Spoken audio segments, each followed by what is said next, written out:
ಇಲ್ಲಿ ನೆಸ್ಕೋ ITI ಕಾಲೇಜಲ್ಲಿ ಪ್ರಿನ್ಸಿಪಲ್ ಆಗಿ ವರ್ಕ್ ಮಾಡ್ತಾರೆ. ಹೇಗೆ how to prepare the exam ಅಥವಾ ಹೇಗೆ ನಾವು ಅಭ್ಯಾಸ ಹೇಗೆ ಮಾಡಬೇಕು, ಏನು ತಪ್ಪಿದೆ ಆ ತಪ್ಪನ್ನು ತಿದ್ಕೊಳ್ಳೋದು ಹೇಗೆ. ಈಗಾಗಲೇ 10-15 ನಿಮಿಷ ಮೈಂಡ್ ಒಂಚೂರು ರಿವೈಂಡ್ ಮಾಡಿದ್ರಿ ಈಗ ಅಲ್ವಾ, 15 ನಿಮಿಷ ಮೈಂಡ್ ರಿವೈಂಡು ಆಗಿದೆ. ಇನ್ನು ವರ್ಕ್ ಆಗಬೇಕಷ್ಟೇ ಅದು, ಆಯಿತಾ. ಅದನ್ನು ಮಾಡ್ತಾರೆ ಅಂತೇಳಿ ಅವರಿಗೆ ಈ ಒಂದು ಮೋಟಿವೇಶನ್ ಕ್ಲಾಸ್ಗೆ ಅವರಿಗೆ ನಮ್ಮ ಕಾಲೇಜಿನ ವತಿಯಿಂದ ಹೃತ್ಪೂರ್ವಕವಾದ ಸ್ವಾಗತವನ್ನು ಕೋರ್ತಾರೆ.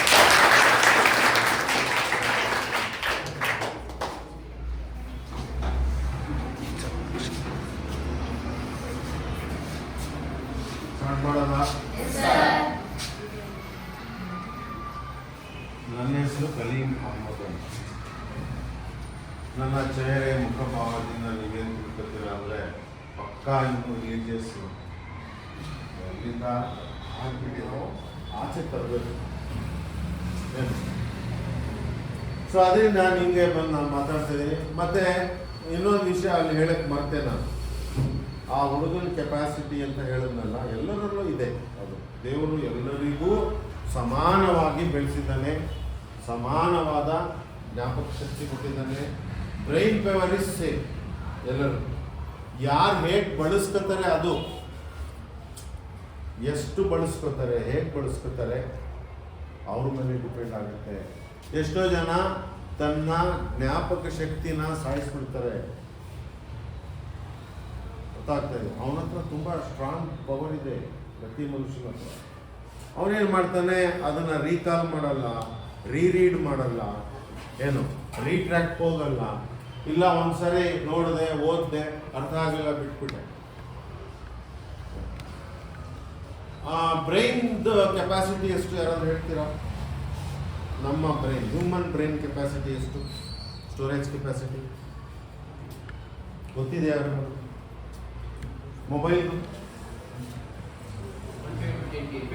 128 GB, 128 GB. ಅದೇ ಲಾಸ್ಟಾ 5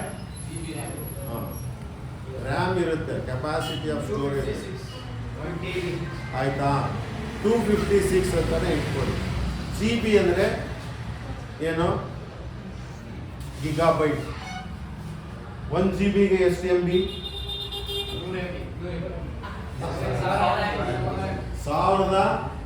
1024 MB. 1 MB ಎಷ್ಟು KB?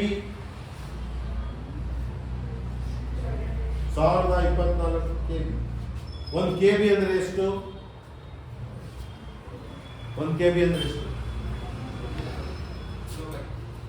ಒಂದು ಕಮ್ಯಾಂಡ್ ಡಾಟ್ 0 ಅಥವಾ ಒಂದು ಗೀಟ್, ಒಂದು ಕಮ್ಯಾಂಡ್ ಅಕ್ಷರದ ಒಂದು ಭಾಗನೂ ಆಗುತ್ತೆ. ಅರ್ಥ ಆಗ್ತಾ ಇದೆಯಾ? So KB 1024 KB 1 MB, 1024 MB 1 GB. ಅರ್ಥ ಆಗ್ತಾ ಇದೆ. Human brain capacity as per the neuro scientist 2.7 billion GB. ಎಷ್ಟು?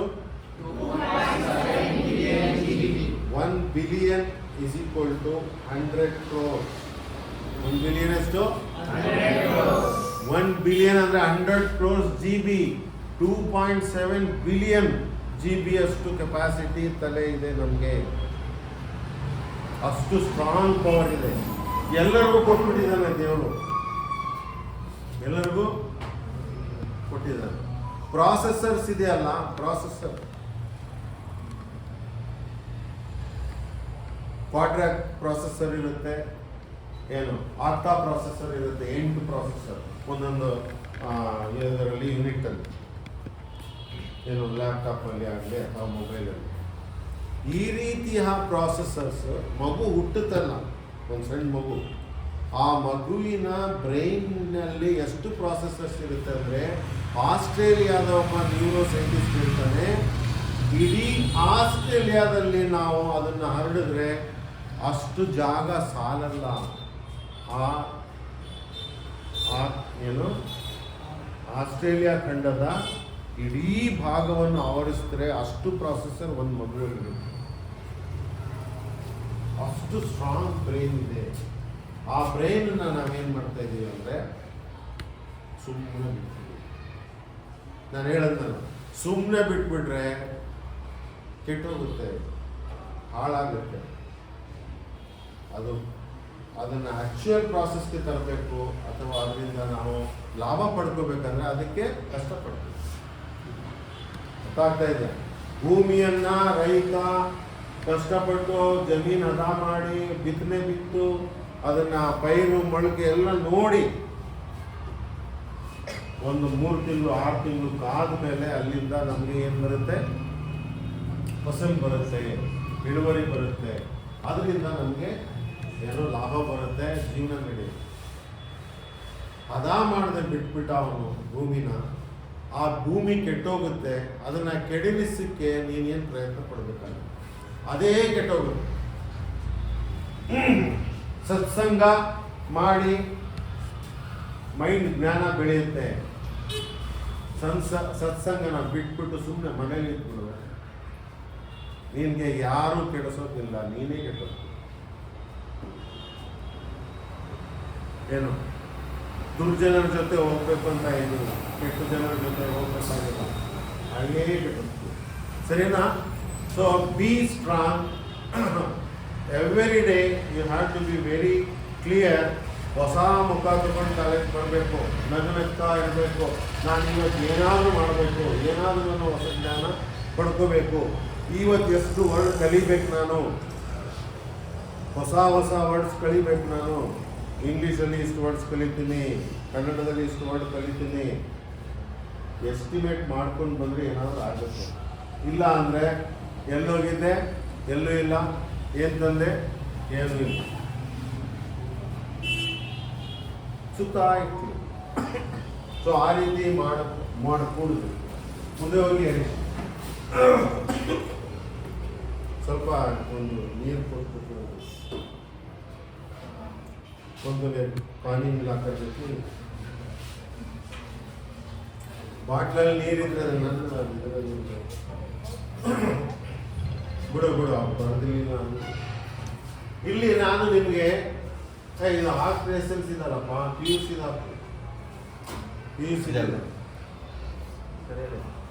ಇನ್ನೊಂದು ಇದೆ ನೋಡು, ಕ್ಯಾನ್ಸಲ್ ಮಾಡಿ ನೋಡಿ ಇಲ್ಲಿ. ಇದೆ ಸರ್. ಹಾಂ ಅದೇ ಮಾಮೂಲಿ ಇದು ಕಲ್ಲಿನ ಮನೆ ಬೇಕಲ್ಲ ರೈಟ್ ಸೈಡಲ್ಲಿ ಮುಂದೆ ಯಾವುದು ಅಲ್ಲೆಲ್ಲ ಹೋಗ್ಬೇಕಾದ್ರೆ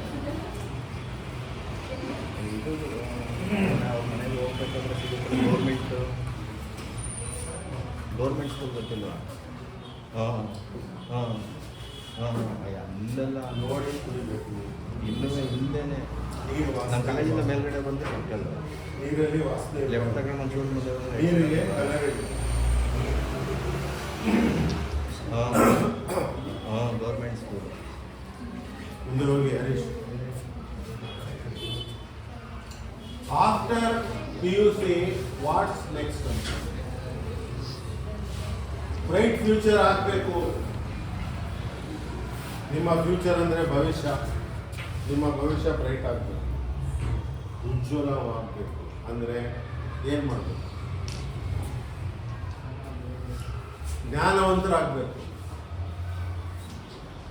ಜ್ಞಾನ ನಿಮ್ಮಲ್ಲಿ ಜಾಸ್ತಿ ಆದರೆ ನಿಮ್ಮ ಭವಿಷ್ಯ ಉಜ್ವಲ ಆಗುತ್ತೆ. ನೀನು ಸ್ಟ್ರಾಂಗ್ ಆಗಿ ರೆಪ್ರೆಸೆಂಟ್ ಮಾಡ್ತೀಯ ನಿನ್ನನ್ನು ನೀನು. ಬಿಸ್ನೆಸ್ ಅಲ್ಲೂ ಅಷ್ಟೇ, ಇಂಡಸ್ಟ್ರಿಯಲ್ಲೂ ಅಷ್ಟೇ, ಅಥವಾ ಟೀಚಿಂಗಲ್ಲೂ ಅಷ್ಟೇ. ಒಳ್ಳೆಯ ಟೀಚರ್ ಆಗ್ಬೋದು, ಒಳ್ಳೆಯ ಸೈಂಟಿಸ್ಟ್ ಆಗ್ಬೋದು. ಏನೋ ನೀವು ಬ್ರೈಟ್ ಫ್ಯೂಚರ್ ಎಲ್ಲಿಂದ ಆಗುತ್ತೆ ಅಂದರೆ, education is the most powerful weapon to change the world. ಶಿಕ್ಷಣ ಇಲ್ಲ, ಬದಲಾವಣೆ ಆಗಲ್ಲ. ಶಿಕ್ಷಣ ಇದೆ, ನೀನು ಬದಲಾಗ್ತೀಯ. ಬದಲಾವಣೆ ಅಂದರೆ ಡೆವಲಪ್ಮೆಂಟ್. ಹೇಗಿದ್ದೀಯಾ ನಿನ್ನೆ ಹಾಗೆ ಇವತ್ತು ಇದೆಯಾ ಅಂದರೆ ನೀನು ಡೆವಲಪ್ ಆಗಿಲ್ಲ. ನಿನ್ನೆ ಹೇಗಿದ್ದೀಯಾ ಅದಕ್ಕಿಂತ ಸ್ವಲ್ಪ ಚೆನ್ನಾಗಿದ್ದೀನಿ ಇವತ್ತು ಅಂದರೆ ಡೆವಲಪ್ ಆಗಿದ್ದು. ನನ್ನ ನಾಲೆಡ್ಜ್ ಇಂಪ್ರೂವ್ ಆಗಿದೆ, ಡ್ರೆಸ್ ಕೋಡ್ ಚೆನ್ನಾಗಿ ಆಗ್ತಾ ಇದೆ, ಒಳ್ಳೆಯ ಹೇರ್ ಸ್ಟೈಲ್ ಮಾಡ್ಕೋಬೇಕು, ನೋಡೋಕ್ಕೆ ಅವನು ಡಿಸಿಪ್ಲಿನ್ ಏನು ತುಂಬ ಸ್ಟ್ರಾಂಗ್ ಇದ್ದಾನೆ, ಇವನ್ ಬ್ರೈನ್ ರೀಡ್ ಮಾಡಿಬಿಡ್ತಾರೆ ಜನ. ಬರೀ ಮುಂದೆ ನಿನ್ನನ್ನು ನೋಡಿದ್ರೆ ಸಾಕು, how strong you are they will feel. ನಿನ್ನ ಮಾತಲ್ಲಿ ಪವರ್ ಇದೆ. ನನ್ನ ಬಾಯಿಂದ ಹೊರಡುವ ಈ ಶಬ್ದಗಳಿದೆಯಲ್ಲ, ಶಬ್ದಗಳಿದೆಯಲ್ಲ, ಇದರಲ್ಲಿ ಮೋರ್ ಪವರ್ಫುಲ್ ಏನು ಸ್ಟ್ರೆಂತ್ ಇದೆ, ಶಕ್ತಿ ಇದೆ. ಆ ಶಕ್ತಿ ಇದೆಯಲ್ಲ, ನೀವು ಹಾಳು ಮಾಡ್ಕೊತೀರ. ಯಾಕಂದ್ರೆ ಅನ್ನೆಸರಿ ಟಾಕಿಂಗ್ ಮಾಡ್ತಾ ಇರ್ತೀರ, ಪಿಟ್ ಪಿಟ್ ಪಿಟ್ ಪಿಟ್ ಪಿಟ್ ಪಿಟ್ ಅಂತ ಸುಮ್ಮನೆ ಮಾತಾಡ್ತಾ ಇದ್ರೆ ನಿಮ್ಮ ಆ ಶಕ್ತಿ ಕಳೆದೋಗುತ್ತೆ. ಮಾತಿನ ಶಕ್ತಿ ಏನಾಗುತ್ತೆ, ಕಳೆದೋಗುತ್ತೆ. ಸುಮ್ಮನೆ ಮಾತಾಡ್ಕೂಡ್ದು. ಇಟ್ಬಿಡಿ. Thank you.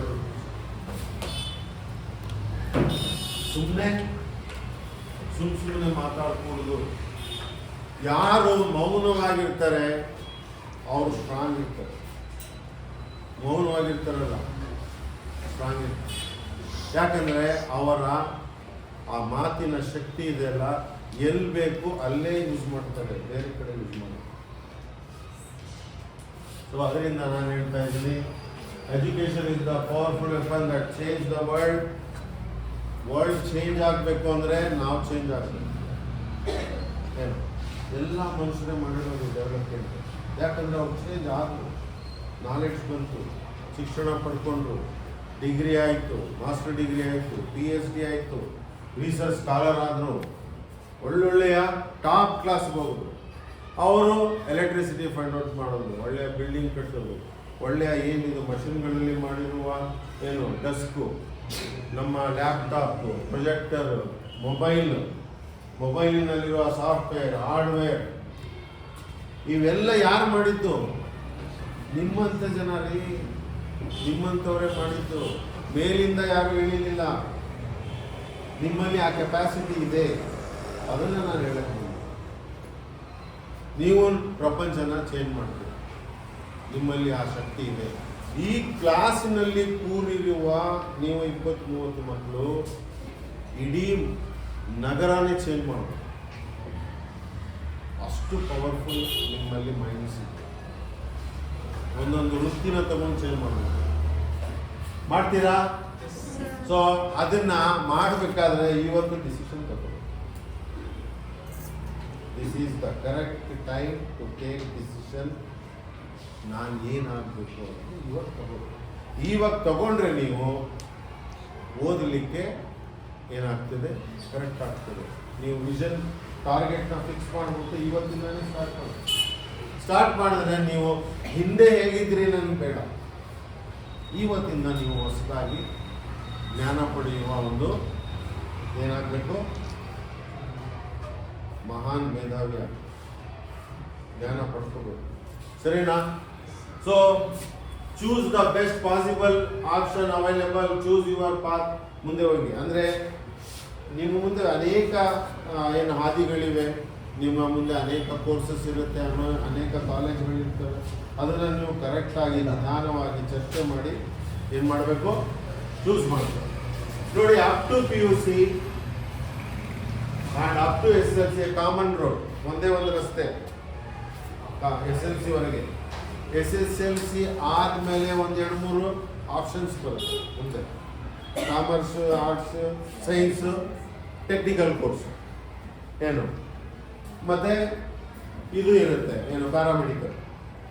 ಅದಾದಮೇಲೆ PUC ಆದಮೇಲೆ ನಿಮಗೆ ಮಲ್ಟಿ ಲೇನ್ ಬರುತ್ತೆ, ಬೇರೆ ಬೇರೆ ಸ್ಪೆಷಲೈಸೇಷನ್ಸ್ ಬರುತ್ತೆ. ಮಲ್ಟಿ ಲೇನ್ ಅಂದರೆ ಏನು, ಅನೇಕ ರಾಸ್ತೆಗಳಿವೆ. ನೀವು ಕೌನ್ಸಿಲಿಂಗ್ ತಗೋಬೇಕು. ಕೌನ್ಸಿಲಿಂಗ್, ಎಜುಕೇಷನ್ ಸ್ಪೆಷಲಿಸ್ಟ್ ಇರ್ತಾರೆ, ಎಜುಕೇಷನಿಸ್ಟ್ ಇರ್ತಾರೆ, ಅವ್ರ ಹತ್ರ ಹೋಗಿ ಏನು ಕೌನ್ಸಿಲಿಂಗ್ ಮಾಡ್ಕೋಬೇಕು. ನಾನೇ ಯಾವ ಕೋರ್ಸ್ ತಗೋಬೇಕು, ಎಲ್ಲಿಗೆ ಹೋಗಬೇಕು ಅನ್ನೋದನ್ನ ನೀವು ಚರ್ಚೆ ಮಾಡಬೇಕು. ಯಾರು ಜ್ಞಾನವಂತರಾಗಿರ್ತಾರೆ, ಆ ಬಗ್ಗೆ ಮಾಹಿತಿ ಉಳ್ಳವರಾಗಿರ್ತಾರೆ, ಅವ್ರ ಹತ್ರನೇ ಹೋಗಿ ಚರ್ಚೆ ಮಾಡಬೇಕು. ನಮ್ಮ ಮಾವ ಹೇಳ್ದ, ನಮ್ಮ ಚಿಕ್ಕಪ್ಪ ಹೇಳ್ದ, ಅಲ್ಲಿ ಸೇರ್ಕೊಳ್ಳೋ ಚೆನ್ನಾಗಿದೆ. ಯಾರು ಸ್ಪೆಷಲೈಸ್ ಕೆಪಾಸಿಟಿ ಇದೆ. ಇಂಜಿನಿಯರ್ ಆಗ್ಬೇಕಾದ್ರೆ ಇಂಜಿನಿಯರ್ ಹತ್ರನೇ ಮಾತಾಡಬೇಕು. ಸರ್ ನೀವು ಇಂಜಿನಿಯರ್ ಆಗಿದ್ದೀರಲ್ಲ, ಹೇಗಾದ್ರಿ? ನಮ್ಮ ಫ್ಯಾಮಿಲಿ ಇದ್ದರೆ ಫ್ಯಾಮಿಲಿ ಮಾತಾಡಿ, ಇಲ್ಲಾಂದರೆ KV ಆಫೀಸ್ಗೆ ಹೋಗಿ ಮಾತಾಡಿ, PWDಗೆ ಹೋಗಿ ಮಾತಾಡಿ. ಅಲ್ಲಿ ಇಂಜಿನಿಯರ್ ಸಿಗ್ತಾರೆ. ಸರ್ PUC ಆದಮೇಲೆ ನಾನು ಏನು ಮಾಡಬೇಕು, ಹೇಗೆ ಇಂಜಿನಿಯರ್ ಆಗಬೇಕು, ಕಾಮರ್ಸ್ ಆದಮೇಲೆ CA ಹೆಂಗೆ ಮಾಡ್ಕೋಬೇಕು, ಆರ್ಟ್ಸ್ ಆದಮೇಲೆ ಲಾಯರ್ ಹೇಗಾಗಬೇಕು, ಏನು ಕನ್ನಡ ಪಂಡಿತ ಹೇಗಾಗಬೇಕು, ಇಂಗ್ಲೀಷ್ ಟೀಚರ್ ಹೇಗಾಗಬೇಕು. ಆರ್ಟ್ಸಲ್ಲೂ ಬೇಕಾದಷ್ಟಿದೆ. ಆರ್ಟ್ಸ್ ಅಂತ ನಾವು ಸೇರ್ಕೋತೀವಿ, ಟಫೆಸ್ಟ್ ಸಬ್ಜೆಕ್ಟು ನನ್ನ ಪ್ರಕಾರ. ಆರ್ಟ್ಸ್ ಇದೆಯಲ್ಲ ಸೈನ್ಸ್ಗಿಂತ ಟಫ್. ಆರ್ಟ್ಸಲ್ಲಿ ಜಾಸ್ತಿ ಜನ ಫೇಲ್ ಆಗ್ತಾರೆ. ಸ್ಟ್ಯಾಟಿಸ್ಟಿಕ್ಸ್ ತೋರಿಸ್ತೀನಿ. ನಾವೇನೋ ತಿಳ್ಕೊಂಡಿದ್ದೀವಿ ಆರ್ಟ್ಸ್ ಸುಲಭ ಅಂತ. ಆರ್ಟ್ಸಲ್ಲಿ ಹಿಸ್ಟಾರಿಕಲ್ ಈವೆಂಟ್ಸ್ ಇರುತ್ತೆ, ಜ್ಞಾಪಕ ಇಟ್ಕೊಳ್ಳುವಂತಹ ಏನು ಇದು ಜಾಸ್ತಿ ಇರುತ್ತೆ. ಹಿಸ್ಟಾರಿಕಲ್ ಈವೆಂಟ್ಸ್ ಸಿಲೆಬಸ್ ಜಾಸ್ತಿ ಇರುತ್ತೆ, ಜಾಸ್ತಿ ಜ್ಞಾಪಕ ಇಟ್ಕೋಬೇಕು. ಮ್ಯಾಥ್ಸ್ ಆಗಿಲ್ಲ, ಸ್ಟಾರ್ಟ್ ಮಾಡಿದ್ರೆ ಫಾರ್ಮುಲಾ ಜ್ಞಾಪಕ ಆದರೆ ಸಾಕು, ಅದಾದ್ಮೇಲೆ ನೀವು ಆ ಒಂದು ಪೂರ್ತಿ ಪ್ರಾಬ್ಲಮ್ ಸಾಲ್ವ್ ಮಾಡ್ಕೊಡ್ತೀವಿ. ಏನು ಒಂದು ಪ್ರಾಬ್ಲಮ್ ಸಾಲ್ವ್ ಮಾಡಿದ್ರೆ 15 ಮಾರ್ಕ್ಸ್. ಅದೇ ಆರ್ಟ್ಸು 10 ಮಾರ್ಕ್ಸ್ ಒಂದು ಕ್ವಶನ್ ಕೊಟ್ಟಿದ್ರೆ ಅವ್ನು 3 ಪೇಜ್ ಬರೀಬೇಕು, 2 ಪೇಜ್ ಬರೀಬೇಕು, ಬರದೇ. ಮುಖ್ಯಮಂತ್ರಿಗಳು ಹೇಳ್ತಾರೆ, ಸಿದ್ದರಾಮಯ್ಯನವರು, ಯಾರೋ ಒಬ್ರು ನನಗೆ ಕ್ವಶನ್ ಪೇಪರ್ ಕೊಟ್ಬಿಟ್ರು, ನನ್ನ ಫ್ರೆಂಡು, ಅದು ಜೆರಾಕ್ಸ್ ಮಾಡ್ಕೊಂಡು ಬಂದಿರೋದು. ಅವಾಗೆಲ್ಲ hard sheets, hard copy. Friend ಹೇಳಿದ್ನಲ್ಲ ಅಂದ್ಬಿಟ್ಟು ಏನು ಕ್ವಶನ್ ಪೇಪರ್ ಅದೇ ಓದ್ಕೊಂಡು ಹೋದ್ರು. ಒಂದು ಕ್ವಶನ್ ಬರಲಿ, ಏನು ಮಾಡಬೇಕು? ಬರದೆ ನಾನು ಒಂದು 30 ಪುಟ ಬರದೆ ಅಂತ ಹೇಳಿ. ಏನು ಹೇಳಿದ್ರು? 30 ಪುಟ ಏನೇನು ಗೊತ್ತಿತ್ತು ಎಲ್ಲ ಬರದೆ ನಾನು ಸುಮ್ಮನೆ. ಒಂದು ಪೇಜ್ 1 ಮಾರ್ಕ್ಸ್ ಕೊಟ್ಬಿಟ್ಟು ಪಾಸ್ ಮಾಡಿಬಿಟ್ರು ನನಗೆ. ಲಾ ಗ್ರ್ಯಾಜುಯೇಷನಲ್ಲಿ ಹೇಳ್ತಾ ಇರೋದು, ಅವ್ರು ಸ್ವಂತವಾಗಿ ಹೇಳಿದ್ದಾರೆ ಒಂದು ಇಂಟರ್ವ್ಯೂಲ್ಲಿ, ಈ ರೀತಿ ಮಾಡಿದ್ರು ನನ್ನ ಜೊತೆ. ಸೊ ಈ ರೀತಿ ಆದಂತಾನು ಏನಾಗುತ್ತೆ, ಏನು ಜಾಸ್ತಿ ಬರೆದ ಅಂದ್ಬಿಟ್ಟು ಲೆಕ್ಚರರ್ ಏನು ಮಾಡಿ ಇಷ್ಟು ಬರೆದಿದ್ದನ್ನು ಒಂದು ಪೇಜ್ ಒಂದಾದರೂ ಕೊಟ್ಕೊಡ್ಬೇಕು. ಅರ್ಥ ಆಗ್ತಾ ಇದೆ? ಜಾಸ್ತಿ ಬರಿಬೇಕಾಗುತ್ತೆ ಯಾವುದರಲ್ಲಿ.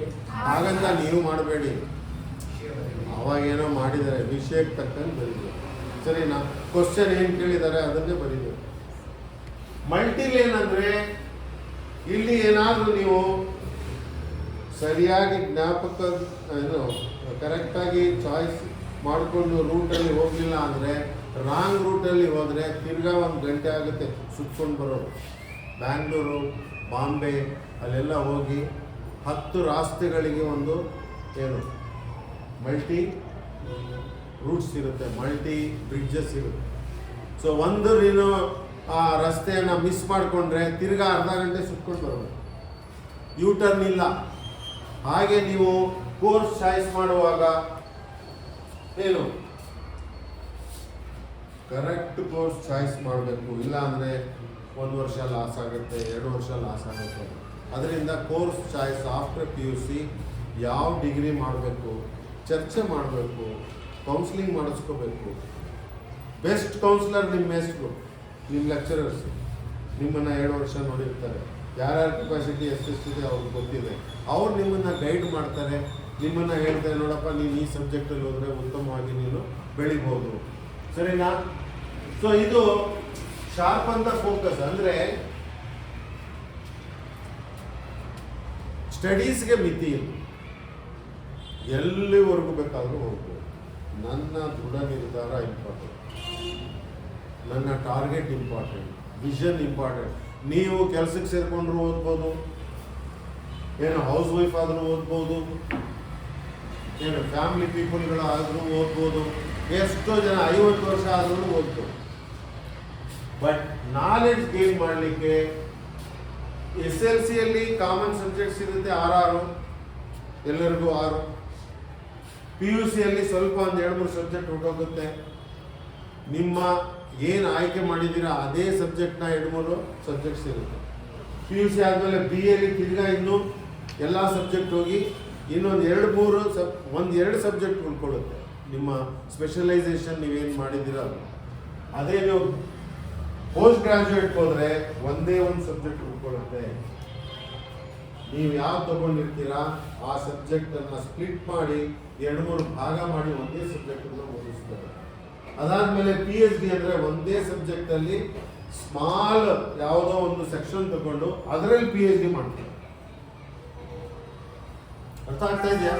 ಸೊ ಹೀಗೆ PUCಗೆ ಬಂದ್ಬಿಟ್ಟಿದ್ದೀರಾ, ನಿಮ್ಮಲ್ಲಿ ಒಳ್ಳೆಯ ಡಿಸಿಷನ್ ತಗೊಳ್ಳುವ, ನಿರ್ಧಾರ ತಗೊಳ್ಳುವ ಕೆಪಾಸಿಟಿ ನಿಮ್ಮಲ್ಲಿದೆ. ಸಣ್ಣ ಮಕ್ಕಳಲ್ಲ ನೀವು ಈಗಲೇ ಡಿಸಿಷನ್ ತಗೋಬೇಕು. ನಾನು ಎಲ್ಲಿಗೆ ಹೋಗ್ಬೇಕು, ಡಿಸಿಷನ್ ತಗೊಂಡು ನಾನು ಸರ್ ಲಾಯರ್ ಆಗಬೇಕು, CA ಆಗಬೇಕು, ನಾನು ಇಂಗ್ಲೀಷ್ ಟೀಚರ್ ಆಗಬೇಕು, ಪ್ರೊಫೆಸರ್ ಆಗಬೇಕು, ಇವತ್ತೇ ತಗೋಬೇಕು ಡಿಸಿಷನ್. ಇಲ್ಲ ಡಿಗ್ರಿ ಮಾಡ್ಕೊಂಡು BA ಮಾಡಿಕೊಂಡೆ ಒಳ್ಳೆ ಫಿಸಿಕಲ್ ಫಿಟ್ನೆಸ್ ತಗೊಂಡು ನಾನು SIಗೆ ಹೋಗ್ತೀನಿ ಸರ್, ಸಬ್ ಇನ್ಸ್ಪೆಕ್ಟ್ರು, ಇಲ್ಲ ರೆವಿನ್ಯೂ ಆಫೀಸರ್ ಆಗ್ತೀನಿ, ಏನಾದರೂ ಆಗಿ ಒಟ್ಟಿನಲ್ಲಿ ನೀವು ಇವತ್ತೇ ಡಿಸೈಡ್ ಮಾಡಿ. This is the right time. Target fix ಮಾಡೋದಕ್ಕೆ ರೈಟ್ ಟೈಮ್ ಇದು. ಏನಪ್ಪ ಪ್ರೀತಿಶ, ಇವತ್ತೇ ತಗೊಳ್ಳಿ ಡಿಸಿಷನ್. ನೀವು ಸಣ್ಣ ಮಕ್ಕಳಲ್ಲ, ಸಣ್ಣ ಮಕ್ಕಳು ತಗೊಳ್ಳಿ, ಮುಂದೆ ಹೋಗಿ. ನಾನು 23 ಒಂದು ಸ್ಟ್ಯಾಟಿಸ್ಟಿಕ್ಸ್ ಇದೆ. ಏನಪ್ಪ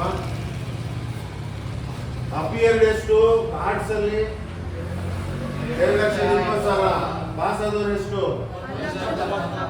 ಅದೇ ನೀವು ಸೈನ್ಸ್ ಅಲ್ಲಿ ಅಪಿಯರ್ ಆಗಿದೆಷ್ಟು, ಪಾಸ್ ಆಗಿರೋದೆಷ್ಟು, ಫೇಲ್ ಆದವರು ಜಾಸ್ತಿ. ಎಲ್ಲಿ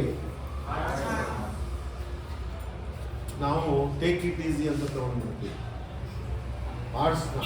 ಆರ್ಟ್ಸ್ ತುಂಬಾ ದೊಡ್ಡ ವಿಷಯ, ತುಂಬಾ ಸ್ಟ್ರಾಂಗ್ ಇದೆ.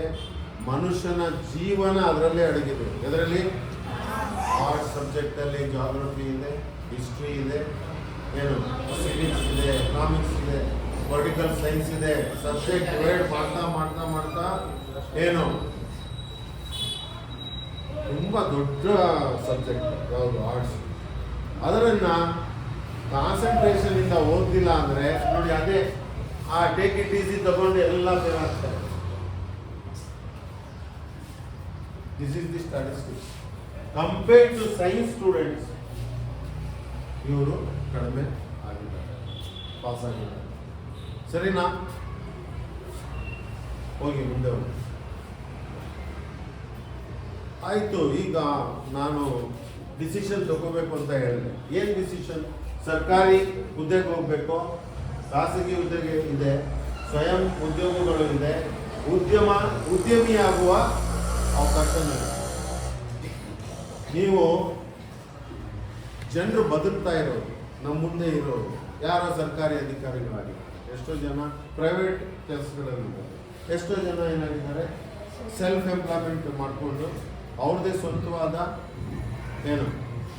ಏನೋ ಮಾರೋದಾಗಲಿ, ಸರ್ವಿಸ್ ಸೆಕ್ಟರಲ್ಲಾಗಲಿ, ಅಥವಾ ತಮ್ಮದೇ ಆದ ಅಂಗಡಿ ಏನಾದರೂ ಒಂದು ಮಾಡಿರ್ತಾರೆ. ಇನ್ನೊಂದು ಉದ್ಯಮಿ ಆಗೋದು ಅಂದರೆ ಇಂಡಸ್ಟ್ರಿಯಲಿಸ್ಟ್ ಆಗಿರ್ತಾನೆ, ಸ್ಮಾಲ್ ಕಾರ್ಖಾನೆ ಇಟ್ಕೊಂಡಿರ್ತಾನೆ, ಮೀಡಿಯಂ ಕಾರ್ಖಾನೆ ಇರುತ್ತೆ, ದೊಡ್ಡ ಕಾರ್ಖಾನೆ ಇರುತ್ತೆ. ಇವತ್ತು ನೀವು ಜನರನ್ನು ನೋಡ್ತಾ ಇದ್ದೀರಾ, ನಾಳೆ ಇಲ್ಲಿ ಎಲ್ಲೋ ಒಂದು ಕಡೆ ನೀವು ಹೋಗ್ತೀರಾ. ಈಗ ನೀವು ಪಬ್ಲಿಕ್ನ ನೋಡ್ತಾ ಇದ್ದೀರಾ, ಜನರನ್ನ ನೋಡ್ತಾ ಇದ್ದೀರಾ. ಈ ಸಾಮಾನ್ಯ ಬದುಕಿನ ಲಕ್ಷಣಗಳು. ನಾಳೆ ದಿನ ನೀವು ಸಹ ಇಲ್ಲಿ ಎಲ್ಲಾದರೂ ಒಂದು ಕಡೆ ಹೋಗ್ತೀರಾ. ಎಲ್ಲಿ ಹೋಗ್ಬೇಕು ಅನ್ನೋದನ್ನ ಡಿಸೈಡ್ ಮಾಡಿ ಇವತ್ತು. ಸರಿನಾ? ಹೋಗಿ ಮುಂದೆ. ಕೆಲವು ಸ್ಪೆಷಲ್ ಪಾತ್ಸ್ ಅಂದರೆ ವಿಶೇಷ ಹಾದಿಗಳಿದೆ. ಕೆಲವು ವಿಶೇಷ ಹಾದಿ ಅದು ಯಾವುದಂದ್ರೆ, ಯಾರೆಲ್ಲೋ ಸ್ಪೋರ್ಟ್ಸ್ ನೆಗ್ಲೆಕ್ಟ್ ಮಾಡಬೇಡಿ. ಯಾರಾದರೂ ಒಬ್ರು ಸ್ಪೋರ್ಟ್ಸ್ ಮ್ಯಾನ್ ಇದ್ರೆ ಒಳ್ಳೆ ಸ್ಪೋರ್ಟ್ಸ್ ಮ್ಯಾನ್ ಆಗಿ. ಕ್ರಿಕೆಟ್ ಆಡ್ತಾ ಇದ್ದೀರಾ, ಕ್ರಿಕೆಟ್ ಕ್ಲಬ್ ಸೇರ್ಕೊಳ್ಳಿ. ಫುಟ್ಬಾಲ್ ಆಡ್ತಾ ಇದ್ದೀರಾ, ಕ್ಲಬ್ ಸೇರ್ಕೊಳ್ಳಿ, ಸುಮ್ಮನೆ ಬೀದಿಲಿ ಆಡಬೇಡಿ. ಯಾವುದಾದ್ರೂ ಕ್ಲಬ್ ಸೇರ್ಕೊಳ್ಳಿ, ರಿಜಿಸ್ಟರ್ಸ್ ಕ್ಲಬ್ಗೆ. ವಾಲಿಬಾಲ್ ಆಡ್ತಾ ಇದ್ದೀರಾ, ವಾಲಿಬಾಲ್ ಕ್ಲಬ್ ಸೇರ್ಕೊಳ್ಳಿ. ಸ್ಪೋರ್ಟ್ಸ್ ಕೋಟಾದಲ್ಲಿ ನಿಮಗೆ ಜಾಬ್ ಸಿಗುತ್ತೆ, ಸ್ಪೋರ್ಟ್ಸ್ ಕೋಟಾದಲ್ಲಿ ಗೌರ್ಮೆಂಟ್ ಕೆಲಸ ಸಿಗುತ್ತೆ. ಕಲ್ಚರಲ್ ಆಕ್ಟಿವಿಟಿ ಅಂದರೆ ಒಳ್ಳೆಯ ಹಾಡುಗಾರನಾಗೋದು, ಒಳ್ಳೆಯ ಆರ್ಟಿಸ್ಟ್ ಆಗೋದು, ಏನಪ್ಪ ಕಲ್ಚರಲ್ಲೂ ಇದೆ, ಇದರಲ್ಲೂ ನೀವು ಉತ್ತಮವಾದ ಭವಿಷ್ಯ ಇದೆ. ನೃತ್ಯ, ಡ್ಯಾನ್ಸ್, ಭರತನಾಟ್ಯಂ ಆಗಲಿ, ಏನು ಕರ್ನಾಟಕ ಸಂಗೀತ ಎಲ್ಲ ಕಲೀರಿ. ಅದರಲ್ಲಿ ಯಾರೋ ಆಸಕ್ತಿ ಇದೆ ಅಂದರೆ ಅದನ್ನ ಚಾಯ್ಸ್ ಮಾಡ್ಕೋಬೋದು. ಇನ್ನೊಬ್ರು ಕೆಲವರು ಸ್ಟ್ರಾಂಗ್, ನಾನು ಯಾರಿಗೂ ಅದರಲ್ಲ ಅಂತ ಇರ್ತಾನೆ ಅಲ್ಲ. ನಾನು ರಾಜಕೀಯ ಸ್ವಲ್ಪ ಅವ್ರಿಗೆ ಏನು ಇಂಟ್ರೆಸ್ಟ್ ಇರುತ್ತೆ, ರಾಜಕೀಯ ಮಾಡು, ಏನಿಲ್ಲ. ರಾಜಕೀಯ ಅನ್ನೋದು, ಪಾಲಿಟಿಕ್ಸ್ ಅನ್ನೋದು ತುಂಬ ಇಂಪಾರ್ಟೆಂಟ್. ರಾಜಕೀಯದಿಂದ ಪವರ್ ಬರುತ್ತೆ, ಪವರ್ ಬಂದರೆ ನೀನು ಬೇಕಾದಷ್ಟು ಕೆಲಸಗಳು ಮಾಡಬೇಕು, ಒಳ್ಳೆಯ ಕೆಲಸ ಮಾಡೋ ಆಸಕ್ತಿ ಬರಬೇಕು, ಇಚ್ಛೆನೂ ಬರ್ತದೆ. ಅರ್ಥ ಆಗ್ತಾ ಇದೆ? ಇನ್ನೋವೇಷನ್ ಅಂದರೆ ಹೊಸತನ. ಇನ್ನೋವೇಷನ್ ಅಂದ್ರೆ ಏನು? ಹೊಸದಾಗಿ ಏನಾದರೂ ಒಂದು ಮಾಡಿ. ಎಲ್ಲರೂ ಮಾಡಿದ್ದಾರೆ, ನಾನೇನಾದ್ರು ಹೊಸದಾಗಿ ಮಾಡಿ. ಹೊಸದಾಗಿ ಏನು ಒಂದು ಇನ್ವೆಂಟ್ ಮಾಡೋದು ಅಂತ. ಇನ್ನೋವೇಷನ್ ಅಂದರೆ ಏನು? ಇನ್ವೆಂಟ್ ಮಾಡೋದು. ಕನ್ನಡದಲ್ಲಿ ಏನು ಹೇಳ್ತಾರೆ ಅದಕ್ಕೆ? ಹೊಸದಾದ ಒಂದು ಯಾವುದಾದ್ರೂ ಪದಾರ್ಥನ ಬೆಳಕಿಗೆ ತರೋದು, ಪತ್ತೆ ಹಚ್ಚೋದು. ಅರ್ಥ ಆಗ್ತಾ ಇದೆಯಾ? This is called innovation. ನಿಮ್ಮಲ್ಲಿ ಇರುತ್ತೆ, ಒಳಗಡೆ ಇರುತ್ತೆ, ನಿಮ್ಮಲ್ಲಿ ಆ ಶಕ್ತಿ ಇದೆ. ಎಲ್ಲೆಲ್ಲೋ ಒಂದೊಂದು ಕಡೆ ಮೂಲೆಯಲ್ಲಿ ಕೂತಿರುತ್ತೆ, ಹೇಳೋದು ತಗೊಂಡು ಬರೋದು. ಅದು ಯಾವಾಗ ಬರುತ್ತೆ ಅಂದರೆ ನೀನು ನಿಮ್ಮಲ್ಲಿ ನಾಲೆಡ್ಜ್ ಗೇನ್ ಮಾಡುವಾಗ ಮಾತ್ರ. ಎಲ್ಲೋ ಒಂದು ಕಡೆ ನೀವು ನಿಮ್ಮ ಸ್ಟ್ರಾಂಗ್ ಇಂಟ್ರೆಸ್ಟ್ ಇರುತ್ತೆ. ನೋಡಿ, ನಾನು ಟೆಕ್ನಿಕಲ್ ಪರ್ಸನ್, ಎಲೆಕ್ಟ್ರಿಕಲ್ ಇಂಜಿನಿಯರ್, ಆದರೆ ಅದನ್ನು ನಾನು ಪ್ರೊಫೆಷನ್ ಆಗಿ ಇಟ್ಕೊಂಡಿದ್ದೀನಿ ನನಗೆ ಜೀವನಕ್ಕೆ. ಬಟ್ ಇದರಲ್ಲಿ ನನಗೆ ಜಾಸ್ತಿ ಆಸಕ್ತಿ ಇದೆ, ಎಲ್ಲೋ ಒಂದು ಕಡೆ ಇದೆ. ಅದಕ್ಕೋಸ್ಕರ ನಾನು ಈ ಹಾಬಿನ ಇಟ್ಕೊಂಡಿದ್ದೀನಿ. ಮಕ್ಕಳು ಮಾತಾಡ್ತೀನಿ, ಯಾವುದೇ ಫೀಸ್ ಇಲ್ಲ, ಏನಿಲ್ಲ. ಆಮೇಲೆ ಪರಿಣಿತರ ತುರ್ತು ಅಗತ್ಯ ಕ್ಷೇತ್ರಗಳು. ಅಗತ್ಯ ಕ್ಷೇತ್ರಗಳು ಹೀಗೆ ಸೇನೆ ಇರುತ್ತೆ, ಪೊಲೀಸ್ ಇರುತ್ತೆ, ಕ್ಲರಿಕಲ್, ಇಂಜಿನಿಯರಿಂಗ್, ಆಡಳಿತ. ಇದು ಸೇವೆ ಮಾಡೋದು ಗೌರ್ಮೆಂಟಲ್ಲಿ ಅಥವಾ ಪ್ರೈವೇಟ್ ಕಚೇರಿಗಳಲ್ಲಿ ಸೇವೆ ಮಾಡೋದು. ಸೇವೆ ಮಾಡುವ ಕೆಲವು ಏನು ಸ್ಪೆಷಲ್ ಏನೋ ಇಲಾಖೆಗಳಿದೆ, ಅದು ಹೋಗಿ ನೀವು ಕೆಲಸನ ಮಾಡಬೇಕು, ಮುಂದೆ ಹೋಗಿ. ಮತ್ತೆ ಇನ್ನೂ ಕೆಲವು ತುರ್ತು ಅಗತ್ಯ ಕ್ಷೇತ್ರಗಳಿವೆ. ನ್ಯಾಯಾಂಗ ಇದೆ, ಶಿಕ್ಷಣ ಇಲಾಖೆ ಇದೆ.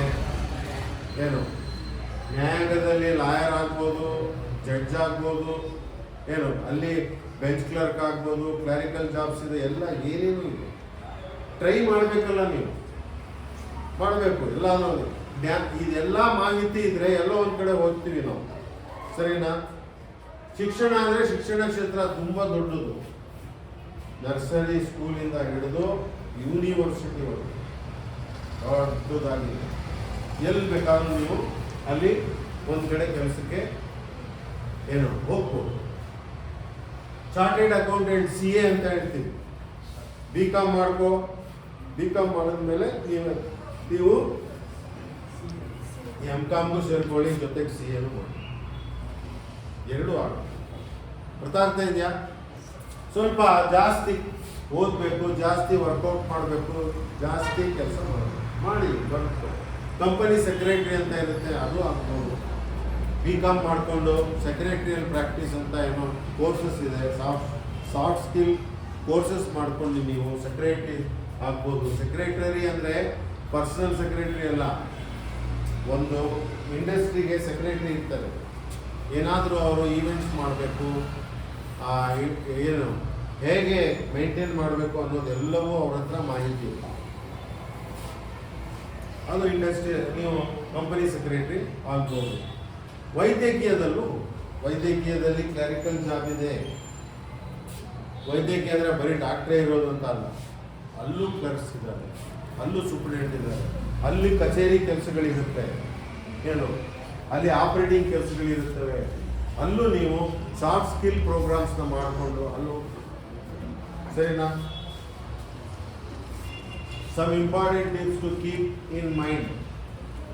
Start working on your soft skill like communication skills, interpersonal skills and so. ನೀವು ಬರೀ PUC ಸಂದಿಲಿ ಓದ್ಕೊಂಡು ಏನೋ ದೊಡ್ಡ ಕೆಲಸ ಮಾಡ್ತಾ ಇದ್ದೀನಿ ನನ್ನ ಕ್ಲಾಸ್ಗೆ ಹೋಗಿ ಇನ್ಮೇಲೆ ಕಲಿಯೋದೇ ಬೇಡ ಇದೇ ಜಾಸ್ತಿ ಅಂತ ಇಲ್ಲ, ಇದನ್ನೂ ಮಾಡಬೇಕು. ಸ್ಕಿಲ್ಸ್ ಕಲಿಬೇಕು ನೀವು, soft skills. Degree plus soft skill, degree plus ಏನಾದರೂ ಟೆಕ್ನಿಕಲ್ ಸ್ಕಿಲ್ ಇದ್ದರೆ ನಿಮಗೆ ಬೇಗ ಎಂಪ್ಲಾಯ್ಮೆಂಟ್ ಸಿಗುತ್ತೆ. ಎರಡನೇದು learn A new knowledge, new language. ಹೊಸ ಭಾಷೆ ಕಲಿಯೋದ್ರಿಂದ ನನ್ನನ್ನು ನೋಡಬೇಕು, ಏನು ಕೆಳಗಡೆ ನೋಡ್ತಾ ಇದ್ದೀನಿ, ಸಮಥಿಂಗ್ ಸ್ಪೆಷಲ್ ಇಸ್ ದೇ ನೋಡಿ. ಐ ಕಾಂಟ್ಯಾಕ್ಟ್ ಇಲ್ಲ ಅಂದರೆ ಎಲ್ಲಿಂದ ತಪ್ಪಿಸ್ಕೊಂಡು ಹೋಗ್ತೀವಿ. ಫಿಸಿಕಲಿ ಇಲ್ಲಿ ಇರ್ತೀಯ, ನಮ್ಮ ತಲೆ ಎಲ್ಲೋ ಇದೆ, ಸರಿನಾ. ಸೊ ನ್ಯೂ ಭಾಷೆ, ಹೊಸ ಭಾಷೆ ಕಲಿಯೋದ್ರಿಂದ ನನ್ನ ಮೈಂಡ್ ಏನಾಗುತ್ತೆ, ಡೆವಲಪ್ ಆಗುತ್ತೆ, ಬ್ರೈನ್ ಪವರ್ ಸ್ಟ್ರಾಂಗ್ ಆಗುತ್ತೆ. ಹೊಸ ಕೆಲಸ ಮಾಡೋದ್ರಿಂದ ಬ್ರೈನ್ ಸ್ಟ್ರಾಂಗ್ ಆಗುತ್ತೆ. ಮನೆಯಲ್ಲಿ ಬಟ್ಟೆ ಒಗೆಯೋದು, ಮನೆ ಏನು ಏನೇನು ಕ್ಲೀನ್ ಮಾಡೋದು, ನನ್ನ ಬಟ್ಟೆನ ನಾನೇ ತೊಳ್ಕೊಳ್ಳೋದು, ಅಮ್ಮನ ಬಟ್ಟೆನೂ ತೊಳೆಯೋದು, ಅಪ್ಪನ ಬಟ್ಟೆನೂ ತೊಳಿಬೇಕು, ಮನೆ ಕೆಲಸ ಮಾಡಬೇಕು, ಅಡುಗೆ ಮಾಡಬೇಕು, ಇವತ್ತು ಹೋಗಿ ಚಹಾ ಮಾಡೋದು, ತಿಂಡಿ ಮಾಡಬೇಕು, ಹೊಸ ಹೊಸ ಏನು ಪಾನೀಯಗಳು ಮಾಡಬೇಕು, ಡ್ರಿಂಕ್ಸು, ಸಾಫ್ಟ್ ಡ್ರಿಂಕ್ಸ್, ಇವೆಲ್ಲ ಮಾಡೋದ್ರಿಂದ ನಮ್ಮ ಬ್ರೈನ್ ಸ್ಟ್ರಾಂಗ್ ಆಗುತ್ತೆ. ಇವತ್ತು ನಾನು ಏನು ಹೊಸ ಕೆಲಸ ಮಾಡಬೇಕು, ಕಿಟಕಿ ಒರೆಸೋಣ, ಬಲಗೈಯಿಂದ ಒರೆಸ್ತಾ ಇದ್ದೀನಿ, ಎಡಗೈಯಿಂದ ಒರೆಸ್ತಾನೆ, ಅವ ಮೈಂಡ್ ಶಾಕ್ ಆಗುತ್ತೆ, ಏನೋ ಇವತ್ತು ಸ್ಪೆಷಲ್ ಆಗುತ್ತೆ, ನಿನ್ನ ಮೈಂಡು ಸ್ಪೆಷಲ್ ಆಗುತ್ತೆ. ಅರ್ಥ ಆಗ್ತಾ ಇದೆಯಾ? ಬ್ರಷ್ ಮಾಡೋದು ಬೆಳಿಗ್ಗೆದ್ದು ರೈಟ್ ಹ್ಯಾಂಡಿಂದ ಮಾಡ್ತಾರೆ, ಲೆಫ್ಟ್ ಹ್ಯಾಂಡಿಂದ ಉಜ್ಜೋದು. ಈ ಸಿಮ್ಯುಲೇಷನ್ ಇಂದ ಏನಾಗುತ್ತೆ, ನಮ್ಮ ಬ್ರೈನ್ ಸ್ಟ್ರಾಂಗ್ ಆಗುತ್ತೆ. ನೆಕ್ಸ್ಟ್ ಹೋಗಿ ಸಾರಿ, develop a habit of reading. ನಾನು ಹೇಳಿದೆ ರೀಡಿಂಗ್ ಅಂದ್ರೆ ಏನು,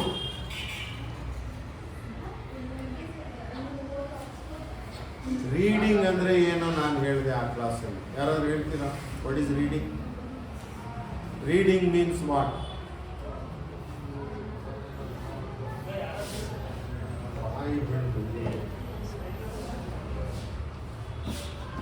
ಓದೋದನ್ನ ಅರ್ಥ ಮಾಡ್ಕೊಂಡ್ರೆ ಅದು ರೀಡಿಂಗ್, ಇಲ್ಲ ಅಂದ್ರೆ ರಿಸೈಟೇಷನ್. ಏನ್ ಹೇಳಿದ್ವಿ? ರಿಸೈಟೇಷನ್. फिरत पड़े, फिरत पड़े, हमें भी सुने. क्या पढ़े? ಕುರಾನ್ ಪಠಣ ಮಾಡ್ತಾರೆ, ಕುರಾನ್ ಪಠಣ ಅದ ಅರ್ಥ ಹೇಳ್ರಿ, ಗೊತ್ತು, ಚೆನ್ನಾಗಿ ಪಠಣ ಮಾಡೋದು, ಒಳ್ಳೆ ವಾಯ್ಸ್. ಹಾಗೆ ನಾವು ಸಂಸ್ಕೃತ ಶ್ಲೋಕಗಳು ಅರ್ಚಕರು ಹೇಳ್ತಾ ಇರ್ತಾರೆ, ಒಳ್ಳೆ ಶ್ಲೋಕ ಓದಿದ್ರು, ಏನರ್ಥ? ಯಾಕಂದ್ರೆ ಅದು ಸಂಸ್ಕೃತ ಸರ್, ಹಾಗಾಗಬಾರ್ದು.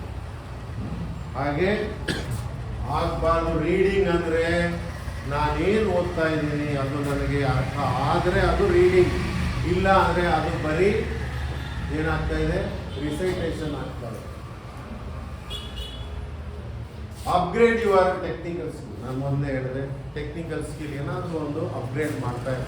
ಜೊತೆಗೆ ಕಲೀರಿ ಸಣ್ಣ ಸಣ್ಣ ಸ್ಕಿಲ್ಸ್ಗಳನ್ನು.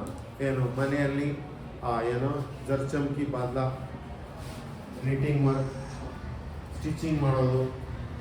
ಎಲ್ಲಿ ನಿಮ್ಮ ಎರಡು ಕೈಗಳು, ಎರಡು ಕಾಲುಗಳು, ಎರಡು ಇನ್ವಾಲ್ವ್ ಆಗಬೇಕು ಅಂತಹ ಕೆಲಸಗಳ ಟೆಕ್ನಿಕಲ್ ಕೆಲಸ. ಎರಡು ಕೈಗಳು ಇನ್ವಾಲ್ವ್ ಆಗಬೇಕು. ಅರ್ಥ ಆಗ್ತಾ ಇದೆಯಾ? ಮುಂದೆ ಹೋಗೋಣ. ಸ್ಪರ್ಧಾತ್ಮಕ ಪರೀಕ್ಷೆಗಳ ಬಗ್ಗೆ ಹೇಳದೆ ಗಮನ ಹರಿಸಬೇಕು. ನೀವು ಮ್ಯಾಗಝೈನ್ ಓದಲು ಆರಂಭಿಸಿ, ದಿನಪತ್ರಿಕೆ ಒಂದು ಓದಿ, ಯೂಟ್ಯೂಬ್ನಲ್ಲಿ ಕ್ಲಾಸ್ ಕೇಳಿ, ಸತ್ಸಂಗದಲ್ಲಿ ಫಿಸಿಕಲ್ ಫಿಟ್ನೆಸ್ ಬಗ್ಗೆ ಇದೆಲ್ಲ ಗೊತ್ತಿದೆ. ಕೆಲಸ ಶುರು ಮಾಡಿ. ಯೂಟ್ಯೂಬಲ್ಲಿ ಟಿಕ್ ಟಾಕ್ ನೋಡೋದು, ಅದೇನೋ ಇನ್ಸ್ಟಾಗ್ರಾಮ್ ನೋಡೋದನ್ನ ಬಿಟ್ಟು you take the classes in ಯೂಟ್ಯೂಬಲ್ಲಿ ಪ್ರತ್ಯೇಕವಾದ ಒಬ್ಬೊಬ್ಬರು ಲೆಕ್ಚರರ್ ಇದ್ದಾರೆ. ಆ ಲೆಕ್ಚರ್ ನಿಮಗೆ commerce class, arts class, 50 classes ನೀವೇನು ಪೂರ್ತಿ ವರ್ಷ ಓದಿದ್ದೀರಾ 8 ದಿನದಲ್ಲಿ ಮಾಡಿಬಿಟ್ಟಿರಿ. ರಿಪೀಟ್ ಮಾಡಿ. You will get 90% marks. Otherwise ಬರೀ ಹಾಡು ಕೇಳ್ಕೊಂಡಿರೋದು, ಅದರಿಂದ ನಿನ್ನ ಭವಿಷ್ಯನ ನೀನೇ ಕಲ್ಲು ಹಾಕೋತಾ ಇರೋದು. ಇನ್ಸ್ಟಾಗ್ರಾಮ್ ನೋಡು, ಏನು ಟಿಕ್ ಟಾಕ್ ನೋಡಿ, ವಾಟ್ಸಪ್ ಚಾಟಿಂಗ್ ಮಾಡಿ ನಿಮ್ಮ ಭವಿಷ್ಯನ ಹಾಳು ಮಾಡಿ. ಅದೇ ಆಗ್ತಾ ಇರೋದು. We are spending lot of time behind these things. ಬೇಡದೇ ಇರುವ ವಸ್ತುಗಳ ಹಿಂದೆ ಹೋಗ್ತಾರೆ. ಮನೆಯಿಂದ ಆಚೆ ಹೋಗಿ ಓದೋಕ್ಕೆ, ಶಿಕ್ಷಣ ಪಡೆಯೋದಕ್ಕೋಸ್ಕರ ಈಗ ನೀವು ಸಣ್ಣ ಮಕ್ಕಳಲ್ಲ, ತಾಯಿ ಜ್ಞಾನ ಬಂದ್ಬಿಟ್ಟು ಜ್ಞಾಪಕ ಬರ್ತಾ ಇದ್ದಾಳೆ ಅಮ್ಮ, ಏನು ಮನೆ ಜ್ಞಾಪಕ ಬರ್ತಾ ಇದೆ. ಇಲ್ಲ, ಎಲ್ಲಿದೆ ಹೋಗಿ ಓದಪ್ಪ. Morarji Desai college, free college ಎಲ್ಲಿದೆ, ಫ್ರೀ ಹಾಸ್ಟೆಲ್ ಎಲ್ಲಿದೆ, ಹೋಗಿ ಓದಿ. ಮನೆಯಿಂದ ಹೊರಡಿ ಆಚೆ. ಇಲ್ಲ, ನನಗೆ ಮನೆಯಲ್ಲಿ ಸವಲತ್ತು ಜಾಸ್ತಿ, ಅದಕ್ಕೆ ಹೋಮ್ ಸಿಕ್ ಅಂತ ಹೇಳ್ತೀವಿ. ಏನು ಹೇಳ್ತೀವಿ ನಾವು? ದುಬೈಗೆ ಕಳಿಸ್ತಾ ಇದ್ದ ಮಕ್ಕಳು ಫ್ರೀ, ನಮ್ಮ ಕಾಲೇಜಿಂದ ಫ್ರೀ ದುಬೈಗೆ ಕೆಲಸ. ITI ಮಾಡಿಕೊಂಡ ನೇರವಾಗಿ ಹೋಗು ದುಬೈಗೆ. Single NP ಖರ್ಚಿಲ್ಲ. ಅವನು ಒಂದು ಹುಡುಗ 8 ದಿನ ಆಗಿದೆ ಹೋಗಿ ಫೋನ್ ಮಾಡ್ತಾನೆ ನನಗೆ, ಸರ್ ನಮ್ಮ ತಾಯಿ ಜ್ಞಾಪಕ ಬರ್ತಾ ಇದ್ದಾರೆ, ನಾನು ಬರ್ಬಿಡ್ತೀನಿ ವಾಪಸ್. ಹೋದಾಗ 1 ಲಕ್ಷ 1.5 ಲಕ್ಷ ರೂಪಾಯಿ ಆಗಿರುತ್ತೆ. ಇವನು ದುಡ್ಡು ಖರ್ಚು ಮಾಡಿದ್ರೆ ತಾನೇ. ಈ ರೀತಿ ಆಗ್ಬಾರ್ದು. ಮನೆಗಳಿಂದ ಆಚೆ ಹೊರಡಿ, ಹೋಗಿ ಓದಿ, ಹಾಸ್ಟೆಲ್ಗಳಲ್ಲಿರಿ, ಎಲ್ಲಿ ಫೆಸಿಲಿಟಿ ಇದೆ ಅಲ್ಲಿ ಏನೋ ಓದಿ. ಓದ್ತಾ ಕೆಲಸನೂ ಮಾಡಿ, ಪಾರ್ಟ್ ಟೈಮ್ ಕೆಲಸ ಮಾಡಿ. ಮನೆ ಕೆಲವು ನಮ್ಮೆಲ್ಲರ ಕಥೆಗಳು ಹೆಂಗಿದೆ ಅಂದರೆ, ನನ್ನನ್ನು ನೋಡ್ಕೋಬೇಕು, ಈಗ ನಮ್ಮ ಮನೆಯೂ ನೋಡಬೇಕು. ತಂದೆ ತಾಯಿಗಳು ತುಂಬ ಕಷ್ಟದಲ್ಲಿರ್ತಾರೆ, ತುಂಬ ಕಷ್ಟದಿಂದ ನಿಮ್ಮನ್ನು ಬೆಳೆಸಿರ್ತಾರೆ, ಓದಿಸಿರ್ತಾರೆ. ಅವರ ಕಷ್ಟದಲ್ಲಿ ಈಗ ನೀವು ಭಾಗಿಯಾಗುವ ಅವಕಾಶ ಬಂದಿದೆ. ನೀವೆಲ್ಲ ಅವರ ಕಷ್ಟದಲ್ಲಿ ಭಾಗಿಯಾಗಬೇಕು, ಅವರ ಇನ್ಕಮ್ಗೆ ಸಪೋರ್ಟ್ ಮಾಡಬೇಕು, ಅವ್ರ ಕೆಲಸಗಳಲ್ಲಿ ನಾನು ಭಾಗಿಯಾಗಬೇಕು, ಅವ್ರ ಕಷ್ಟನ ಇಳಿಸ್ಬೇಕು, ಅವ್ರ ಭಾರನ ನಾನು ಏನು ಮಾಡಬೇಕು, ಇಳಿಸ್ಬೇಕು. ತಂದೆ ತಾಯಿಗಳು ದಿನ ರಾತ್ರಿ ನಿಮ್ಮ ಬಗ್ಗೆ ಚಿಂತೆ ಮಾಡ್ತಾ ಇರ್ತಾರೆ. ಸೊ ನೀವು ಅದನ್ನು ಏನು ಮಾಡಬೇಕು, ಅವ್ರಿಗೆ ಈಗಲಾದರೂ ನಾವು ಅವರಿಗೆ ಸಂತೋಷನ ತರಬೇಕು. ಅವ್ರ ಮುಖದಲ್ಲಿ ನಗು ಮುಖಾರ ಆಗಬೇಕು. ಅವರಂದರೆ ನಾವು ಅವ್ರಿಗೆ ಸಂಪಾದನೆ ಮಾಡಿ ಸಪೋರ್ಟು ಮಾಡಬೇಕು, ಮತ್ತು ಮನೆ ಕೆಲಸಗಳಲ್ಲೂ ನಾವು ಸಹಾಯ ಮಾಡ್ತೀರಾ? Come out from home, you got an excellent future. ಮನೆಗಳಲ್ಲೇ ಇರಬೇಡಿ, ಕೆಲಸಗಳಲ್ಲಿ ಕೆಲಸ ಮಾಡಿ, ಕಾಲೇಜ್ಗಳಲ್ಲಿ ಹೋಗಿ ಓದಿ. ನಿಮ್ಮ ಅತ್ಯಮೂಲ್ಯವಾದ ಟೈಮನ್ನು ಹಾಳು ಮಾಡಿ. You have great power, you have great mind. ಇದನ್ನು ಹೇಳಕ್ಕೆ ನಾನು ಇವತ್ತು ಬಂದೆ. ನೆಕ್ಸ್ಟ್ ಸಾಕು ಹರೀಶ್, ಒಂದನ್ನು ಮಾತ್ರ ಹೇಳಿ ನಾನು ಈಗ ಮುಗಿಸ್ತೀನಿ ನನ್ನ ಸೆಷನ್. ಇನ್ನೂ ಇದೆ, ತುಂಬ ಟೈಮ್ ಆಗುತ್ತೆ. ಇನ್ನೊಂದ್ಸರಿ ಮಾಡ್ತೀನಿ. ಎಕ್ಸಾಮ್ಸ್ ಯಾವತ್ತಿಂದ ಸ್ಟಾರ್ಟ್? ಈಗ ನಾನು ಹೇಳ್ತೇನೆ ಎಕ್ಸಾಮ್ ಬಗ್ಗೆ ಹೇಳ್ಬಿಡ್ತೀನಿ. ಎಕ್ಸಾಮಿನಲ್ಲಿ ಹೇಗೆ ಜ್ಞಾಪಕ ಇಟ್ಕೋಬೇಕು, ನಾನು ಜ್ಞಾಪಕ ಇಡಬೇಕಲ್ಲ.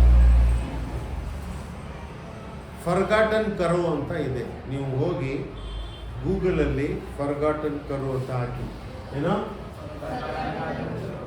ಕರೋ ಅಂತ ಹಾಕಿದ್ರೆ ಕೆಳಗಡೆ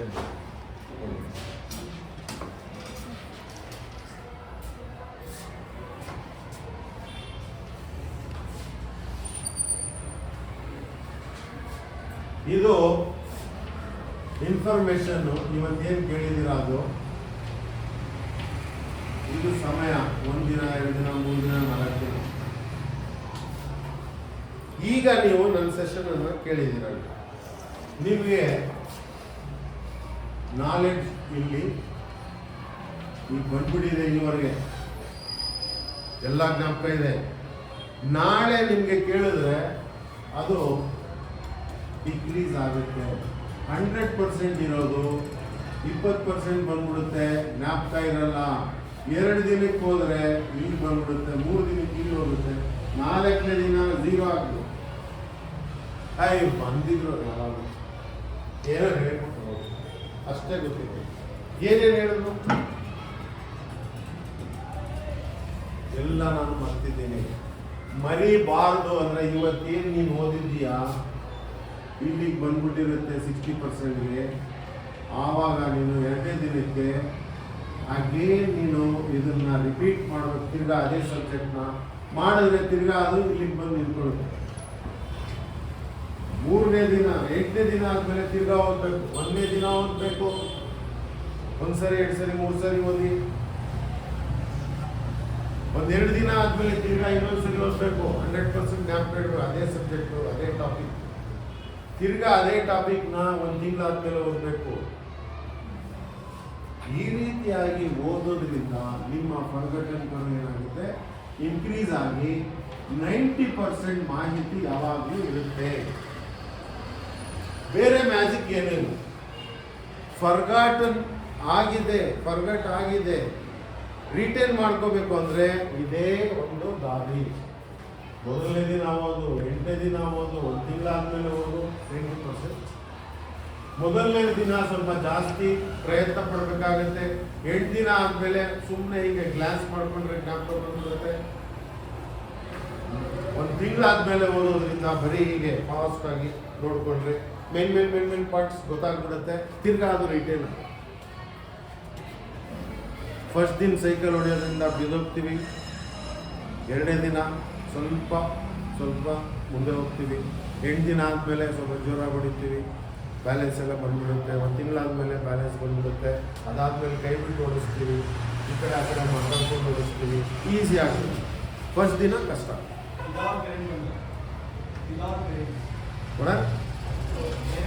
ಓಕೆ ವಂಡರ್ ಮಾಡಿದ್ವಿ, ಬರ್ತಾ ಇದ್ದಾರೆ. ಸೊ ಮುಗಿಸೋದಾ? ಈಗ ನಾವು ಮಾಡಿರೋ ಸೆಷನ್ ಇನ್ನೂ ಬರ್ತೀರಿ. ನಾನು ಇನ್ನೊಂದ್ಸರಿ ಕರೆದ್ರೆ ನೀವು ಬರ್ತೀನಿ. ನಿಮ್ಮ ಇವರು ಪ್ರಿನ್ಸಿಪಾಲ್ ಅವ್ರಿಗೆ ಹೇಳಿ, ಈಗ ನಾವು ಮಾಡಿರುವ ಸೆಷನ್ 1 ಗಂಟೆ ನನ್ನ ಜೊತೆ ಮಾತಾಡಿದ್ದೀರ. ಏನಾದರೂ ನಿಮ್ಗೆ ಅನಿಸಿದ್ರೆ ಅಥವಾ ಪ್ರಶ್ನೆ ಇದ್ರೆ ಕೇಳಿ.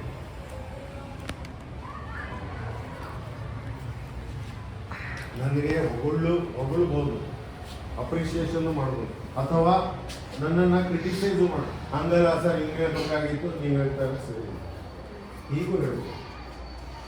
ಹೇಳಿ ಬೇಗ. ಅಥವಾ ಎಲ್ಲೋ ಏನೋ ನಮ್ಗೆ ಅರ್ಥ ಆಗಿಲ್ಲ, ಜ್ಞಾಪಕ ಬಂದಿಲ್ಲ, ಸರಿ ಇಲ್ಲ ಸರ್ ನನಗೆ ಏನೋ ಸರಿ ಹೇಳಿ.